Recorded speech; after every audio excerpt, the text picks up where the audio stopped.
Howdy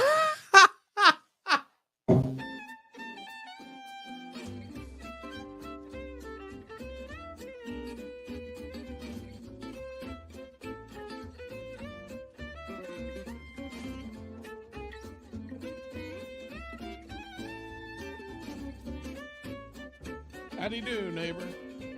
It's Berean Spirits time once again. The boys have gathered around, and they're ready for you.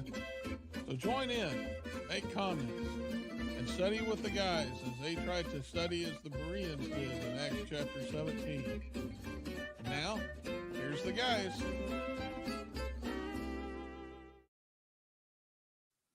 What a Thursday morning in December it is down here in beautiful Southwest Missouri. My name is Chris Peltz. I'm the evangelist with the Southside Church of Christ in Springfield, Missouri, where we're expected to hit nearly 60 degrees today. Man, oh man, I'm glad I'm not up in Minnesota. Richard Dotson with the Kearney Church of Christ up in Kearney, Missouri. How you doing, brother? I'm doing really well. I'm glad that we don't have snow either. Yeah. Other than what's left from, there's still some pockets of snow that piled up from our 4 inches we got. But otherwise, yeah. Yeah, I don't mind the snow. I just don't care for the cold, which can't have one without the other, I guess. No, you can't. And, you know, if I was down where you were at 60 degrees, I'd wet a line somewhere and be out there fishing. Right? That's a great idea. Mm-hmm. Unfortunately, Josh is not with us today, but Lord willing, he'll be back hopefully next week. Next week might just be our last program of 2025. Can you believe that? Yeah, I guess it will be, won't it? Yeah. Yeah. Well, what a year. Well, the years go by. Life is a vapor. Yeah. It appears absolutely. for a little while and then vanishes away. Yep. But before the year is out, we do have some pretty good topics I think we're going to be covering today, especially because here in Missouri, both Richard and I have been bombarded. Everybody has been in Missouri. Well, yeah, but yeah, that's what I'm saying. In Missouri, we've been bombarded with the sports betting that has been opened up as of December 1st. Made legal, and it has been pushed hard, whether it's on radio, TV, social media. I mean, just everywhere you turn, billboards. It's just there is advertisements and pushing for the sports betting here in Missouri, and it's just it's really wild, and it got us to thinking about the topic of gambling as a whole. I don't know when the last time we've probably dealt with this. Missouri's had gambling for a while with the riverboats, St. Louis, Kansas City, probably some places in between. There's been some loopholes when it comes to certain games that are in places like VFWs or some gas stations that have certain types of gambling slot games. And there's a new casino, I think they're trying to put in at Lake of the Ozarks here in Missouri, as far as like an Indian reservation or a tribe anyway, trying to get a boat on Lake of the Ozarks. But beyond that, it has been illegal for sports betting, but not anymore. Not anymore. And so this got us to thinking about the topic of gambling as a whole. And so that's what we're going to be discussing today. And there are, I guess, several reasons, Richard, people try to justify it. And usually people are justifying something because they want to do it. And regardless of how we approach this, what we need to do is rightly divide the scriptures, because there's no one text in the Bible that says gambling is wrong. Thou shalt not gamble. But we come to certain conclusions based on patterns, based upon authority, and based upon what God has revealed to us, and piecing everything together. and looking at motivation even, right? I mean, covetousness is probably one of the biggest motivations for gambling anyway, which we're going to talk about for sure. But just to kind of set it up for us, Richard, if you want to, I know you've dived deep into this rabbit hole for several reasons in looking at this kind of with a fresh perspective over the past few weeks. But um, you know, what how would you start off really approaching this with somebody? Well, when I'm talking to a Christian, a lot of times Christians, and this was actually brought to me by the son of a gospel preacher when I was a young man. We were all out, kids were running around. And the young man brought up the fact, he goes, he said, gambling is very hard to disprove in the Bible. I'd always heard that gambling was wrong. I never really thought about, a verse that said, thou shalt not gamble. I just was a young man. So I really hadn't really looked into it. I was just doing, what I was told. There was some things that some people did that were really not wrong in and of itself. The older crowd, for instance, there were those in the older crowd, my grandparents and such, who thought playing cards was wrong. Not, you know, they were so fearful of gambling, they didn't even want to be associated with cards. Well, in my lifetime, I played cards many times. Nothing wrong with playing cards, but they were always afraid, where cards would lead to. And so, as a young man, when you start to mature and you see these types of things that are out there, like the playing cards is wrong, and you find out that it's not really wrong, and then you are introduced to the fact that the Bible doesn't say thou shalt not gamble. That makes you start thinking, okay, why is gambling wrong? Is this just some old wives' tale that has been passed down from generation to generation? And yes, I have. In my lifetime, I have really looked at gambling. I've had to deal with gambling up here with the riverboats being passed, the lottery. I know my wife, when the lottery was being approved, she worked on a project when she was growing up, to try to educate people on the fact that schools were not going to be benefited by gambling like they advertise. I mean, they do get money, but when they get money because of gambling, then the government money is reduced by that much. So I mean, it's not really a help, but they like to advertise it as such. And so, be that as it may, I've had friends who've worked at in gambling casinos, and yeah, it made me look at this to see if something's wrong. And I would like Chris, and I'll get your ideas on what these verses say. I don't want to be wrong about this, but there's two passages I'd like to bring to everyone's attention, because there is no passage that says that I know of, thou shalt not gamble. And like I said, I can be corrected if somebody wants to write in and say, yes, there is, here it is. I'll look at it. But in Galatians chapter 5, and this, Chris, I'd like to get your opinion too.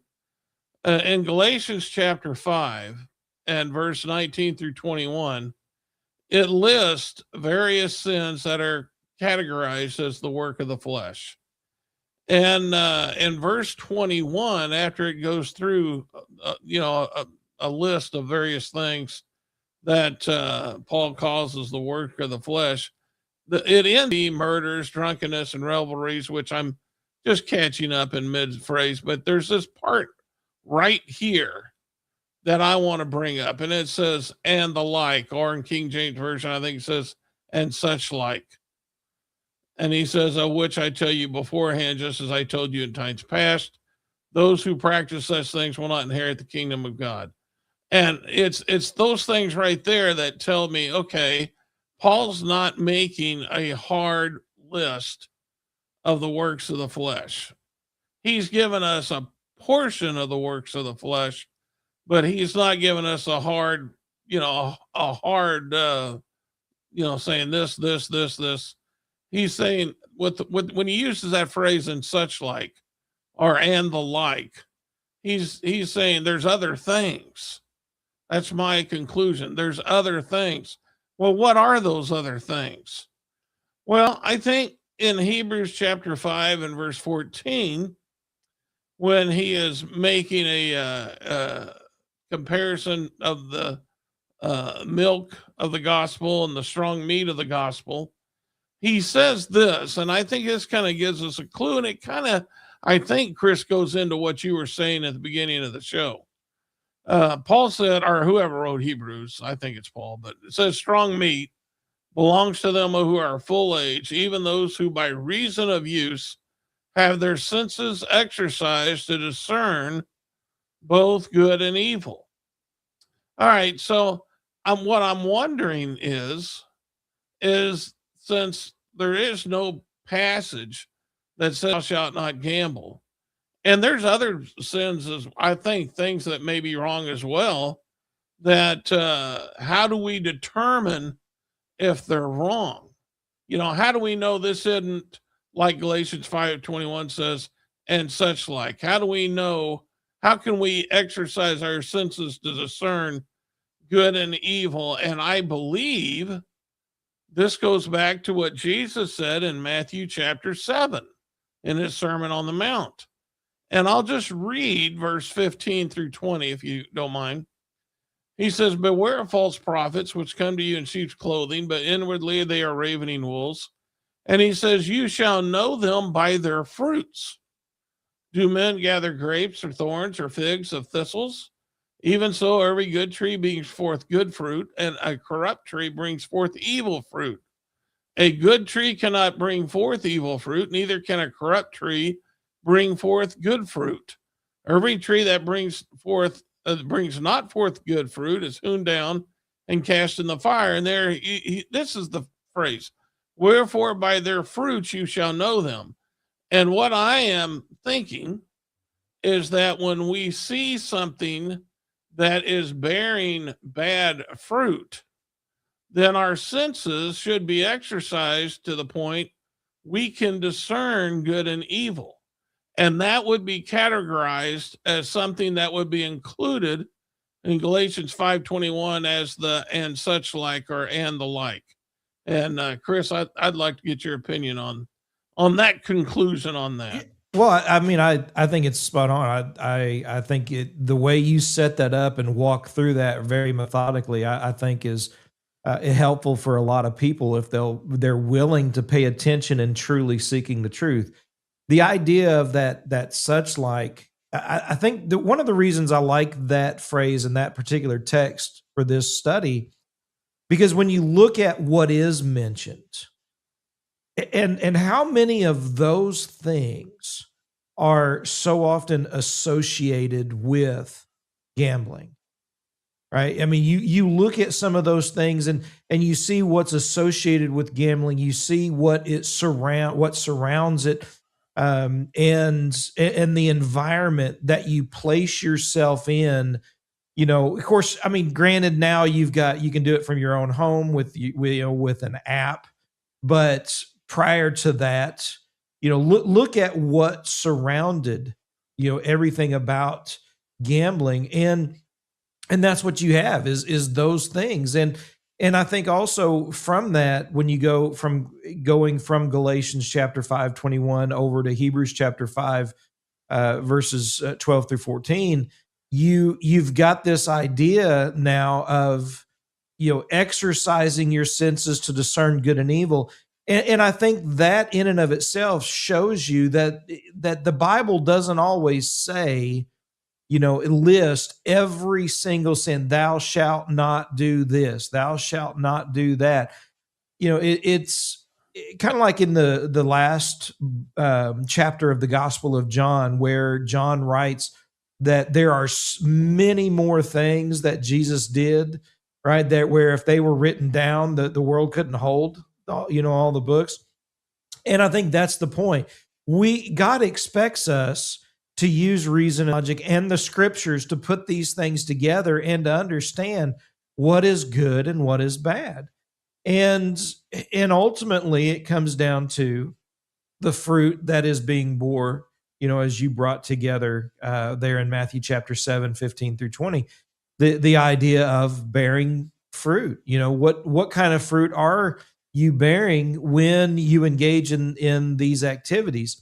And so, my thought is just the way you laid it out. There's what can you say against that? I mean, it's reasoning, just as Paul did in the synagogues. He reasoned with the Jews, putting these things together. I think that shows very clearly that there is reason, if nothing else, reason to question, right?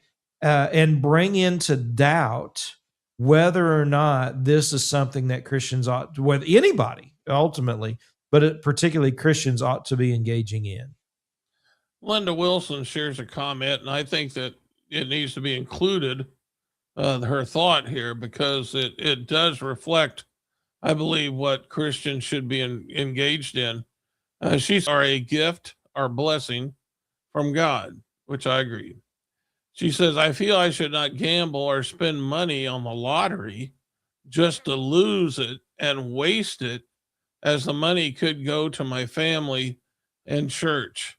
And yeah, she's right. What she's talking about is stewardship. And she's looking at her blessings as something the Lord has given her to be a steward over. I don't think anybody would deny that. Now, the question is as a steward, do we take a portion of that money, and sometimes do we blow it on what we call entertainment? Yes, we all do. We all, and Chris, you and I like to fish. There's really no profit in it, but we will spend it on fishing. Does that mean we're not being good stewards with his money? Uh, I think Linda brings up a good point. There are those who look at gambling as a means of entertainment, and they feel like the money that they lose is like you and I going fishing. And the question, that I still bring to the point is that when we, when we don't catch fish, I mean, we're doing it for the love of fishing. And a lot of people who gamble, they may do it for the love of gambling, but again, Chris, you got to look at the environment, the fruit that fishing bears versus the fruit that is borne out by those who are gambling. And I think we're going to find out that, there's a vast difference between, somebody sitting on a dock and spending a little money to fish versus somebody who picks up an app on their phone and gambles. What are we contributing to? Um, that's the thing that I think we really got to look at is what are we contributing to? Is this going to in some way help or benefit me and my service to God? Or is this going to hinder that which is, my service to God? And I think that's a big question that we all have to ask ourselves. And I know people can make arguments every way, but here's the deal. Um, I have seen things with gambling that really makes me question its fruit. And I'll bring up some of these. Do people get addicted to fishing? Yes. Do people get addicted to gambling? Yes. But I just don't see as many people addicted to fishing like I do gambling. And when you're talking about our salaries are a blessing from God, uh, we have to ask ourselves, how are we going to use that money? Are we going to use it to feed an addiction? Which fishing could be wrong. When we start spending money that, especially monies that we don't have in order to fish, that could be wrong. But the gambling aspect of it, is that, what kind of society are we feeding? What environment is this? And I think if you look at the environment of gambling, you're looking at people who lose money that feeds the industry. That's the whole point of the whole gambling episode is, you know, if you don't have people who lose money, then you don't have an industry. And that's that I got a problem with, because that goes against what Jesus taught back in Genesis, that we are to work, by the sweat of our brow, and for the things that the Lord gives us. He tells us to work with our hands, for the things that we have. And with gambling, we're actually trying to make something, that belongs to somebody else that they don't want to give up. And that right there should make somebody think like, this just doesn't feel right when they don't want to give up their money.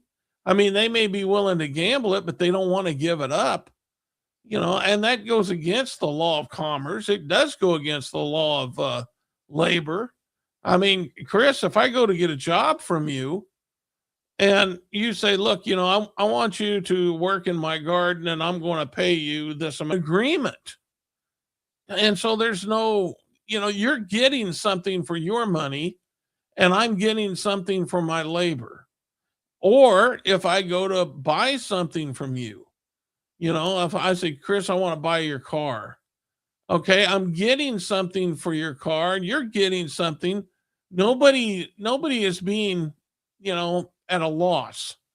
And but with gambling, I'm actually taking something without giving anything in return. Now, I know there's such a thing as a gift. People can give a gift. We see that in the Bible, but you're not giving me your money willingly. You're reluctant to give the money in a gambling loss. You're not happy about it. And, that just seems to go against what I see in the scriptures with how we are supposed to live our lives, with contentment. Why do I want something that belongs to you, and I want to take it without giving the things that that need to be given in order to be able to uh, that would be fair. Yeah. So So gambling's not fair. yeah, no, absolutely not. One of the things is when it comes to that, the idea of a gift, right, is giving something and not expecting anything in return. And the passage slips me right now, but there's a text that talks about that very thing, right? I mean, that's you don't give something and then in order to expect something back. And so gambling isn't a gift, because when you gamble, you want something, you are coveting something, right? And so many people have this attitude. And I talked about this, in fact, in our Wednesday night Bible class last night, that so many people have this attitude and this motivation to try and gamble, first of all, for easy money, try to get something for practically nothing, right? And they see what is convinced, they've been convinced that this is an easy way to get rich quick. So it's a desire to be rich, which First Timothy chapter 6 condemns. It is a love of money, which is covetousness. And not only that, they have this attitude. Well, if I had more, if I just had all this money, think about all the good I could do for other people around me.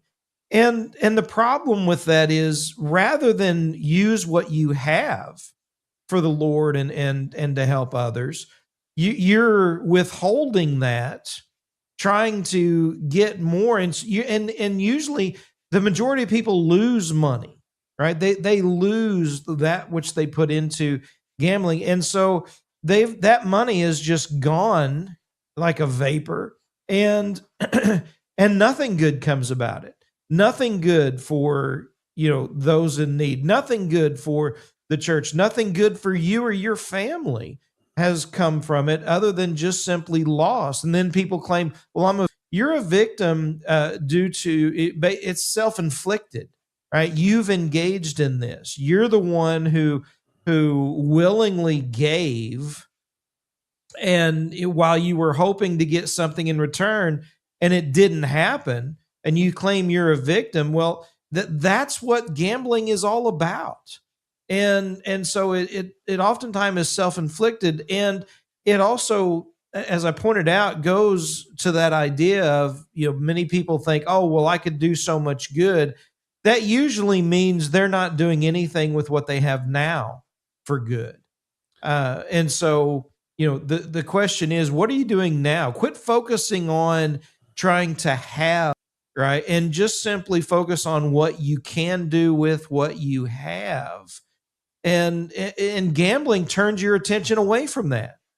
Gambling turns your attention away from doing what you can with what you have, with what you could if if you had, but you don't. And so you don't do anything, at least not anything good. Very quickly, Richard, I know you mentioned going all the way back to Genesis about working with the sweat of your brow. Ephesians 4, verse 28, and 1 Thessalonians 4, verses 12 through 14, it mentions that very same thing, working with your own hands, right? Doing good, working with your own hands so that you can help others who maybe are in need. Notice, if you're going to help someone who's in need, you're going to give them a gift. How do you do that? It's not through gambling. It's through working and receiving a wage, working with your own hands, and then helping someone else who is in need. And again, it goes to show you the idea of using what you have to accomplish good, rather than throwing effort after foolishness. And in that I think people get caught up in, and they lose sight of what we ought to be doing and what we could be doing with what we have, rather than what might possibly happen but usually doesn't. I'm glad you went to Ephesians 4. I want to go there, and then at some point I do want to talk about the fruits of gambling. Yeah. But in Ephesians 4, and I do want to back up, you went to 4:28. If we just look at the context, there's a phrase right before that I don't think we should ignore. First of all, in verse 26, he says, "Be angry and do not sin, and do not let the sun go down on your wrath." And then he says this, "Nor give place to the devil." And then he says, "Let him who stole steal no longer."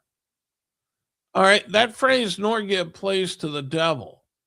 When we're angry and we let sin fester, we're giving the devil an opportunity to tempt us. We're putting, temptation in our way. And, when we start thinking about gambling, isn't that what we're doing? Aren't we putting temptation in our door? Aren't we? I mean, there's all kinds of sins that we know are known associates with gambling. In fact, if you look at the advertising of gambling, at the bottom of each advertisement, it talks about, a phone number that you need to call, for those who are addicted to gambling, which, seems like, I don't know. Am I the only one that they're advertising gambling and they want to get business, but we're going to help you if if you buy too much of it? It just seems kind of silly. But needless to say, there is that phrase in verse 27: "Don't give place to the devil." Don't give him an opportunity. And I think in context, he's talking about your wrath. If you don't calm down, he says, "Be angry and do not sin." If you don't calm down, there's no telling where that wrath can lead to. You're giving the devil an opportunity. Well, there are situations, there are things in our Christian life where we have to be careful and not give the devil an opportunity. And, that's why I think we do need to focus on laboring, working with our hands, so that we can give to someone who has need. We have to look at the fruit of gambling and then ask ourselves, after we examine its fruit, is this something that, if I engage myself in, can this lead to even more sin? Can this get worse? And I do believe, yes. Um, in Proverbs 13 and verse 20, it says, "He who walks with wise men will be wise, but the companion of fools will be destroyed." Now, what does that mean? Well, I mean, if somebody is doing things with their money that causes them to lose money, um, then if I'm their companion, a good chance I'm going to be caught up in the same thing. I'm going to be doing something that's going to cause me to lose money as well. If I want to know the Bible, for instance, I want companions who know the Bible because they're going to help me learn the Bible as we discuss things. But if I want to be involved in sin, then I'm going to be having companions who are involved in sin, and that can lead me to get deeper into sin. And so I think there is a truth to be said there. When we look at the fruits of gambling, we have to ask ourselves, hey, I think a Christian can gamble, as long as they don't get addicted or anything, they're not sinning. Well, I think maybe you're just violating the very wisdom that the Lord wants you to show as a Christian. You're giving the devil opportunity. And if you're giving the devil opportunity, guess what? He walks about as a roaring lion. You're not going to beat him. He's going to get you. So why would you want to do that? That's the part that I don't understand. Yeah. And this may transition a little bit into the fruit that you want to talk about before we get done with the program today. But the idea that but look at the hundreds of millions of dollars that we could win from from gambling, from the lottery, from sports betting, whatever it is. All right, let's say you win $100 million, and you're like, wow, now I can do so much for the church. I'm going to give 10%, $10 million that you give to the church. And the church, and you can look what the church can do with all of that money. Look at the church is able to do this. So much good could come about with all of that. Surely God would be pleased with that. You go to Mark chapter 12, and you've got Jesus there at the temple, kind of sitting back in the corner, it would seem, just kind of watching and paying attention, doing the people watching kind of thing. And there are people that are putting into the temple lots of money. And there comes this widow who puts in 2 mites.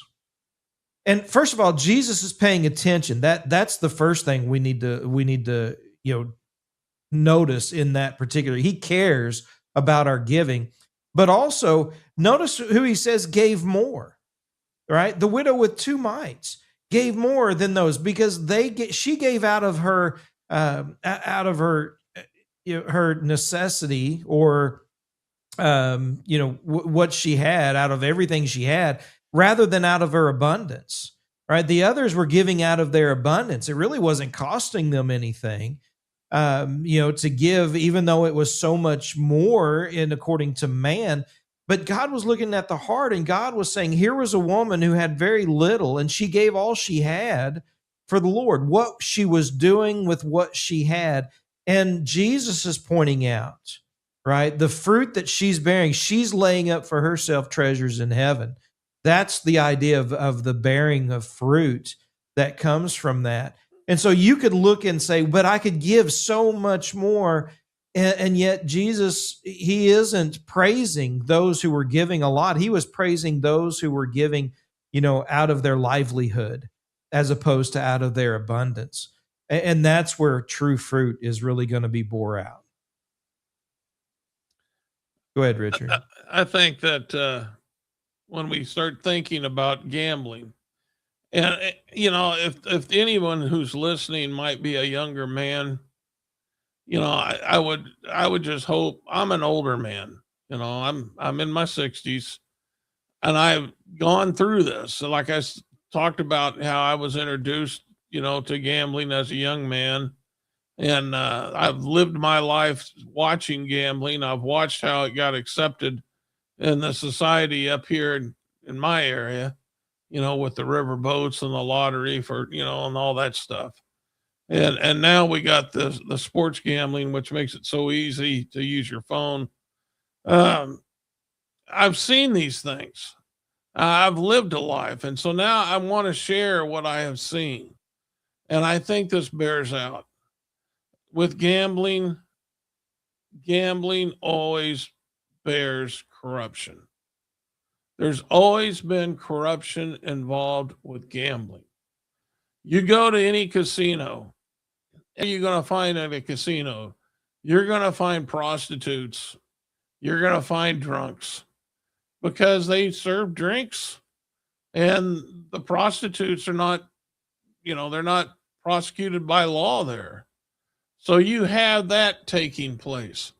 You have organized crime that is associated with gambling.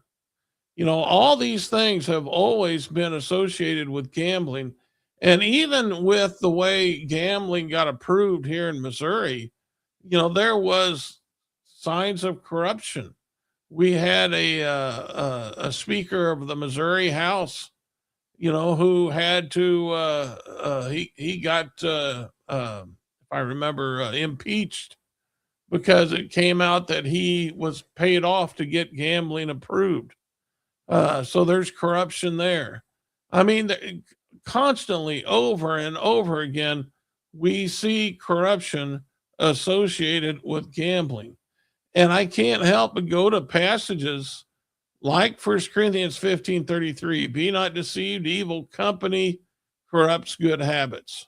Proverbs 29:3, whoever loves wisdom makes his father rejoice, but a companion of harlots wastes his wealth. Well, the harlots associate with gambling. Evil company associates with gambling. Have always been associated with gambling. And so you, like Jesus said, you look at the fruit that it bears. You look at the lives that have been destroyed by gambling. And you got to ask yourself, is that for you? And not only is it for you, is it good for society? Because what it does, when one person loses all their money gambling, that affects their family. That affects their children. That affects their ability to pay their bills. And then that means that affects those that person owes. The landlord, he's affected by it. And so you got to ask yourself, you look at money, people who offer these gambling addictions, they do so to make money. They're not doing it to lose money. It's like that famous saying, Vegas was not, it wasn't built on winners. It was built on the backs of losers, people who worked and then lost their money there. That's how Vegas was built. That's how all these things are built. People are using the foolishness of men to take their money, and it bears. And what it does to a society is it just sucks the money away. You got to ask yourself, is this something Jesus wants us involved in? Is this contentment? Is this labor? Are we being a good steward with the Lord's blessings? And the answers to all that's no. And so it goes back to what I said in the beginning. You look at the fruit that it bears.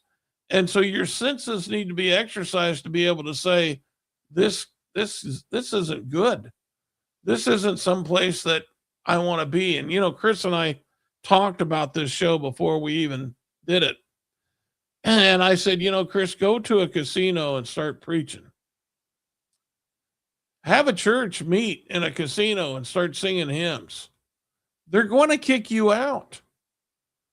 And the reason is nobody wants to hear God's word being taught in a casino. Nobody wants to hear God glorified in songs in a casino. They're going to kick you out. And so if God himself is not welcome with such people, then why do you want to be there? What did Jesus say? Shake the dust off your feet. Go to the people who are looking for God. Because I can promise you this, the gamblers aren't. They're not looking for God. You mentioned Proverbs 29 as we kind of wrap this up. And a lot of times people would focus on the idea of but what does it say, right? They waste their wealth. And I think just within those two, we're wasting wealth is an idea that God doesn't expect us to throw things away, just throw money away, regardless of what it is, especially if it's, obviously concerning harlotry, sin, but he's condemning the wasting of wealth. And I think that in and of itself shows God, gain is in godliness with contentment. 1 Corinthians 6 and verse 6. There's where our great in godliness with contentment. And that's where we need to be focused and bear fruit for God, right? Bear fruit for, the fruits of righteousness, and doing God's will. So Richard, any last thoughts? I know we've gone a little over, but go ahead and then we'll wrap up. I do want to share, there was something that took place this week that kind of shows you the fruits of gambling. There's a man named David Portnoy, and he owns this thing called Barstool Sports. It's basically like a gambler's almanac kind of a thing that he put out. But now they got like a casino, they got apps, and he's been in Missouri advertising on social media his app. He's been on TV advertising his app. We've seen him everywhere. Well, there was a football game Sunday that ended, I got to admit, the football game ended very suspiciously. And it has been proven. I mean, right now we do have an FBI investigation into the fixing of games in pro sports. That's been going on. But David Portnoy gets on Twitter and he goes into a rage because he feels like this game has been thrown and he's lost money on it. And I would invite everyone not to listen, but to double check me, but not to, he curses, or I would be playing it here. He actually called for the murder of one of the coaches involved in this. And he called for that on social media.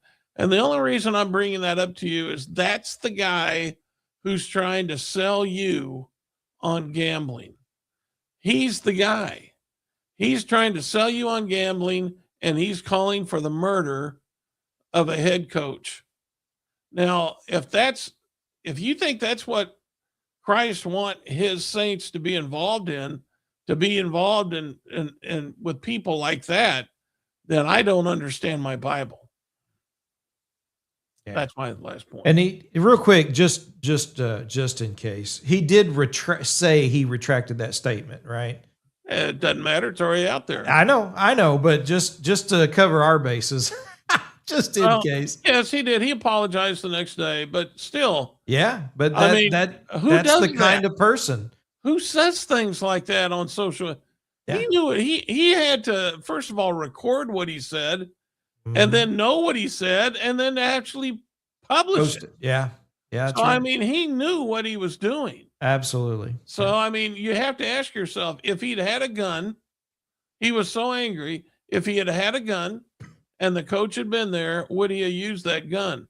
As mad as he was, who's to say? Yeah. Folks, we do appreciate everybody who tunes in and listen. Be sure and hit that subscribe button, hit like, share it out with all your friends and family. And we just really do appreciate all the support we get by folks who listen and comment, and it just really helps us out so much.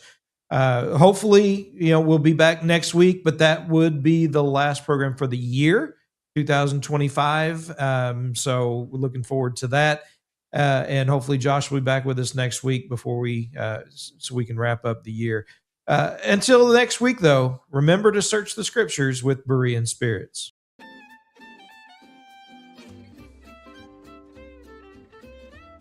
Well, folks, that's all for today. Don't worry.